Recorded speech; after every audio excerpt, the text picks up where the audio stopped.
घंटे का अल्टीमेटम दे दिया है। कह रहा है हमला तो होकर रहेगा। पेंटागन ने हमले को लेकर अलर्ट भी जारी कर दिया है। आज इजरायल पर हमला हो सकता है, इस बात का अंदेशा जताया है पेंटागन ने। ईरान लगातार ये कह रहा है कि हमला होगा। ईरान जो कि ये भी कह रहा है कि ऐसा हमला होगा कि इजरायल याद रखेगा, इजरायल को खत्म कर देंगे। साथ ही ये भी ईरान ने कहा है कि ऐसा हमला इजरायल ने कभी देखा नहीं होगा, पूरी ताकत के साथ, जितना सोचा नहीं होगा, अभूतपूर्व ये हमला होगा।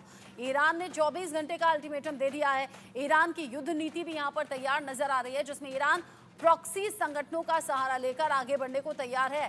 प्रॉक्सी देशों का साथ यहाँ ईरान को और उसके इरादों को और ज़्यादा मजबूत कर रहा है। ईरान और इजरायल के बीच में ये जो युद्ध की स्थिति है ये लगातार बढ़ती चली जा रही है।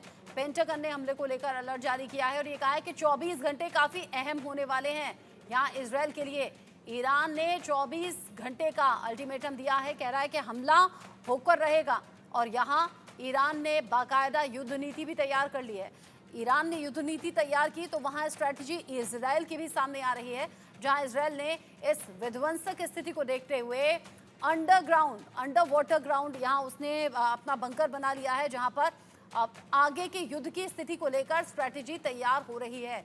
जो बर्बादी अभी देखी जा रही है जगह जगह मिसाइल से हमलों के बाद, चाहे वो गाज़ा की बात आप कर लीजिए या फिर ईरान में जो जगह जगह जवाबी कार्रवाई इजरायल की हुई है, या फिर जो इजरायल पर ईरान की तरफ से दागे गए मिसाइल हैं। हालांकि बहुत से मिसाइल ऐसे हैं जिन्हें आसमान में ही नष्ट कर दिया जाता है, लेकिन कई हमले ऐसे हैं जिन्हें पूरी तरह से रोक नहीं पा रहा है इजरायल। अब कैसे ईरान की युद्ध नीति तैयार हो गई है वो आप जान लीजिए। जैसे मैंने कहा कि ईरान प्रॉक्सी संगठनों का यहाँ पर सहारा ले रहा है और इजरायल को चारों तरफ से घेर रहा है। चौतरफा हमले की प्लानिंग है। ईरान की सेना तेल अवीव और यरूशलेम इलाकों में बमबारी करेगी। जो प्लानिंग है, हिजबुल्ला, हूती इजरायल के इलाक और हाइफा पर हमला करेंगे। अलग अलग फ्रंट पर ईरान ने इजरायल को घेरने की प्लानिंग की है।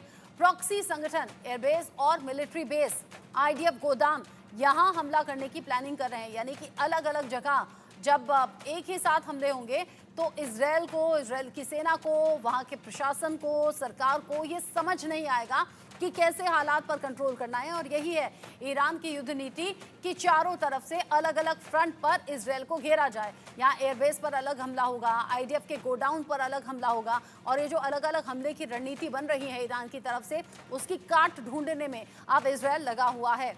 ईरान का इजरायल को लेकर